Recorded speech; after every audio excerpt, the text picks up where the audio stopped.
government regrets to announce the demise of the following persons in the tragic crash. Dr. Edward Kofi Omane-Boamah, Minister for Defense.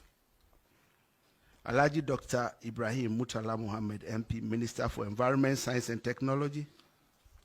Alhaji Muniru Mohammed Lemonad, Acting Deputy National Security Coordinator and former Minister for Food and Agriculture. Dr. Samuel Sapon, Vice Chairman of the National Democratic Congress, and Mr. Samuel Abuaji, a former parliamentary candidate. Squadron Leader Peter Bafemi Anala, Flying Officer Manin Chum Ampedu, and Sergeant Ernest Ado Mensah.